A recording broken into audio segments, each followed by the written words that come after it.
आज के इस वीडियो में मैं इकोनॉमिक्स सेमेस्टर 6 पेपर 13 यूनिट 3 का point 4 impact and incidence of taxes करूँगी, जिसमें हमारा प्रश्न है कराघात तथा करापात को परिभाषित करें एवं करापात की व्याख्या करें। किसी विशेष कर के आर्थिक एवं सामाजिक प्रभावों को जानने के लिए कर प्रणाली के कर भार और कर के विवर्तन का अध्ययन आवश्यक है। इसका उद्देश्य उन वर्गों, श्रेणियों एवं व्यक्तियों का पता लगाना है जिन पर अंततः कर का भार पड़ता है। जब कोई राज्य कर लगाता है तो किसी न किसी को कर का भुगतान करना होता है। इस समस्या को समझने के लिए यह आवश्यक है कि यह मालूम किया जाए पहली बार में कर का भुगतान कौन करता है तथा वास्तव में कर का बोझ किस पर पड़ता है। अब हम करापात तथा कराघात का अर्थ जानेंगे। कराघात से अभिप्राय कर के तत्काल भार से है, अतः कराघात कर का तत्काल परिणाम है जो उस व्यक्ति पर पड़ता है जिससे सरकार कर एकत्रित करती है, अर्थात जो सर्वप्रथम कर का भुगतान करता है। Professor JK. मेहता के अनुसार कराघात को तत्काल मुद्रा भार कहा जा सकता है। जो व्यक्ति सरकार को कर का भुगतान करता है वह कराघात सहन करता है। कपड़े का उत्पादक सरकार को कर देता है, अतः वह कराघात वहन करता है। उत्पादक अपने कपड़े के कीमत में वृद्धि करता है ताकि कर का भार खरीदने वालों पर पड़े। करापात करापात से अभिप्राय व्यक्ति पर पड़ने वाले उस अंतिम कर के द्रव्यिक भार से है जिसे वह अंततः वहन करता है। जब भी कर का अंतिम बोझ किसी करदाता पर अंतिम रूप से पड़ता है तो उसे करापात कहते हैं। इसी प्रकार करापात के अंतर्गत यह प्रश्न उत्पन्न होता है कि वास्तव में कर का बोझ किस व्यक्ति पर पड़ा। डाल्टन के अनुसार करापात की समस्या से साधारणतः यह अभिप्राय लिया जाता है कि कर का भुगतान कौन करता है। अधिक निश्चित रूप से हम यह कह सकते हैं कि कर का द्रव्यिक बोझ उस पर पड़ता है जो प्रत्यक्ष रूप से कर का बोझ उठाते हैं। करापात का विश्लेषण कर भार के अभिप्राय कर के अंतिम भार से है। इसे मौद्रिक भार के रूप में जाना जाता है, परंतु यह परंपरागत दृष्टिकोण है क्योंकि इसमें कर भार का संबंध केवल करों के प्रभाव से है। मुसग्रेव ने इसे आर्थिक करापात कहा है, जबकि कर के तुरंत या तात्कालिक भार को मुसग्रेव ने वैधानिक करापात बताया है। मुसग्रेव की 5 धारणाएं हैं जो निम्न है। पहला है विशिष्ट कर घटना, स्पेसिफिक टैक्स इंसिडेंस। सार्वजनिक व्यय को स्थिर रखते हुए यदि एक विशेष कर में परिवर्तन किया जाता है तो उसका वितरण पर प्रभाव पड़ता है, उसे स्पेसिफिक टैक्स इंसिडेंस कहते हैं।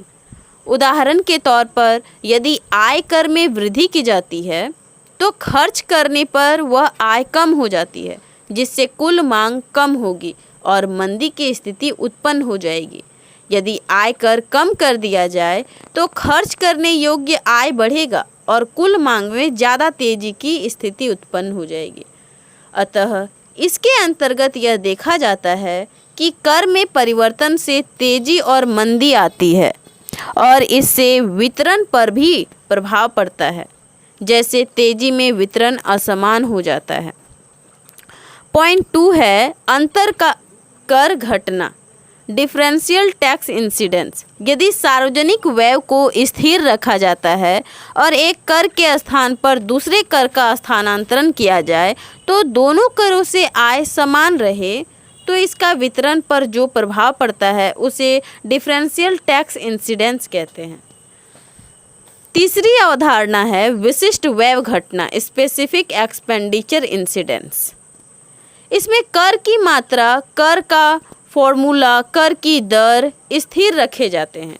इस स्थिति में सार्वजनिक व्यय में परिवर्तन का वितरण पर जो प्रभाव पड़ता है उसे विशिष्ट व्यय घटना कहते हैं। उदाहरणतया यदि सार्वजनिक व्यय में वृद्धि की जाती है तो लोगों की आय बढ़ेगी, जिससे करों पर प्राप्त आय भी बढ़ेगी। लेकिन आय में वृद्धि की अपेक्षा करों से प्राप्त आय कम होगी। इससे खर्च करने योग्य आय बढ़ जाएगी, जिससे फिर मुद्रास्फीति की स्थिति उत्पन्न होगी, और यदि व्यय को कम कर दिया जाए तो मंदी की स्थिति उत्पन्न होगी। इस स्थिति में वितरण पर पड़ने वाले प्रभावों को स्पेसिफिक एक्सपेंडिचर इंसिडेंस कहते हैं। पॉइंट 4 या 5वां अवधारणा है अंतर्व्यय घटना, डिफरेंशियल एक्सपेंडिचर इंसिडेंस। इसमें कर की दर परिवर्तित नहीं होती, टैक्स फॉर्मूला भी वही रहता है। सार्वजनिक व्यय में भी इस तरह से परिवर्तन होता है कि मंदी और तेजी की स्थिति उत्पन्न नहीं होती, क्योंकि कुल व्यय तो उतना ही किया जाता है, परंतु आइटम्स पर होने वाला व्यय बदल दिया जाता है। हमारा 5वां और अंतिम अवधारणा है संतुलन बजट घटना, बैलेंस बजट इंसिडेंस।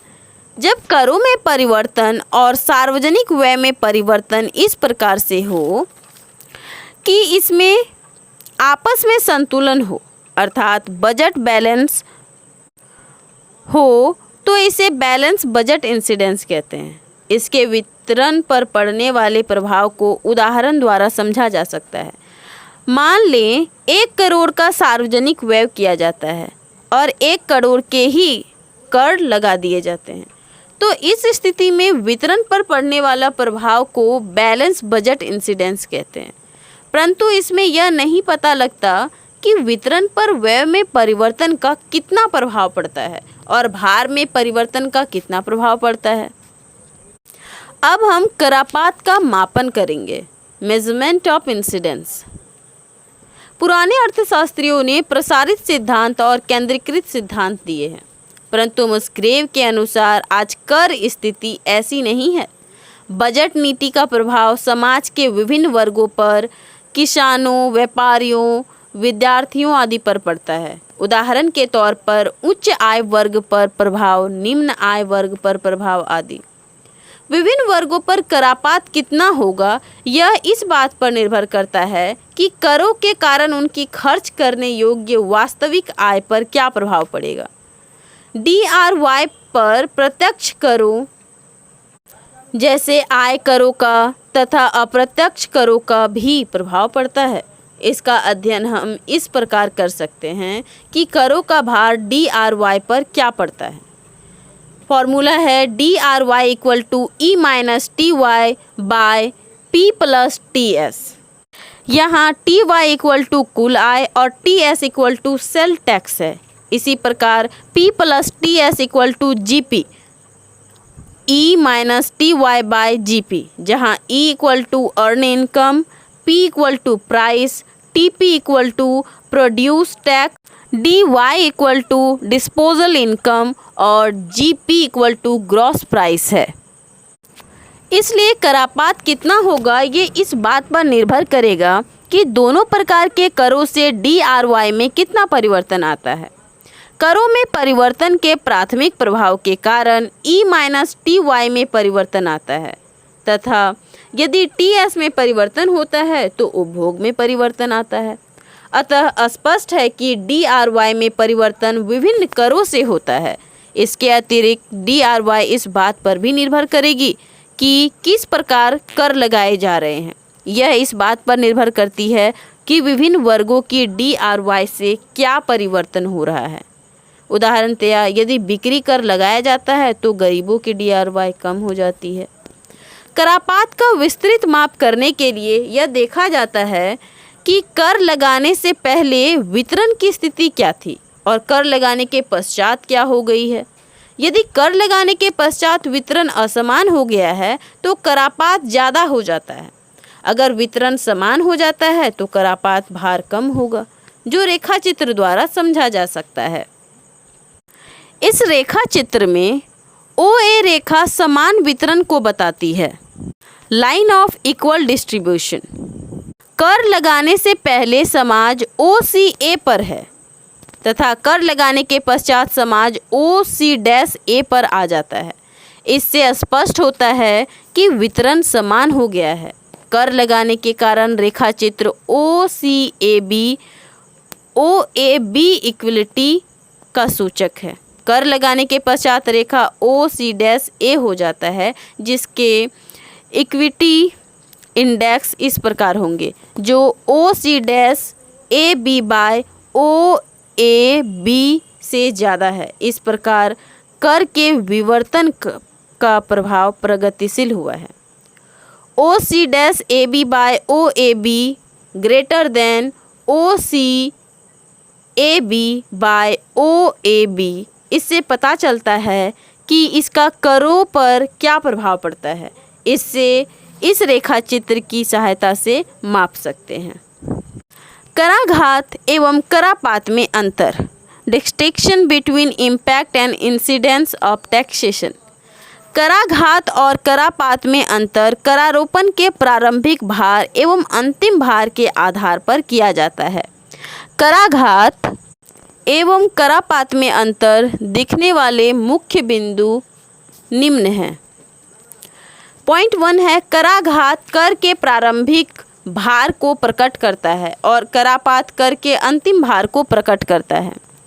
पॉइंट 2 है, कराघात उस व्यक्ति पर पड़ता है जो उस राशि का भुगतान करता है, जबकि करापात उस व्यक्ति पर होता है जो अंतिम रूप से उस कर राशि को भरता है। पॉइंट 3 है, कराघात का अभिप्राय सरकार को किए गए कर राशि के मौद्रिक भुगतान से है, जबकि करापात से अभिप्राय कर के प्रत्यक्ष मौद्रिक भार से लगाया जाता है। पॉइंट 4 है, कराघात से बचना कर अपवचन कहलाता है, जो अवैधानिक है, जबकि करापात से बचने के लिए प्रयत्न किया जाना पूर्णतः वैधानिक है। निष्कर्ष, उपयुक्त स्पष्टीकरण से स्पष्ट है कि कराघात कर के प्रारंभिक भार तथा करापात कर के अंतिम भार हैं। यह आवश्यक नहीं कि एक कर का कराघात तथा करापात एक ही व्यक्ति पर पड़े। कराघात उत्पादक पर पड़ता है, जबकि करापात उपभोक्ता पर। कराघात उपभोक्ता की आय को कम नहीं करता है, जबकि करापात अस्थायी होता है और करदाता की मौद्रिक आय को कम करता है। अतः स्पष्ट है कि करापात की अपेक्षा कराघात का अध्ययन कम महत्वपूर्ण है। Thank you.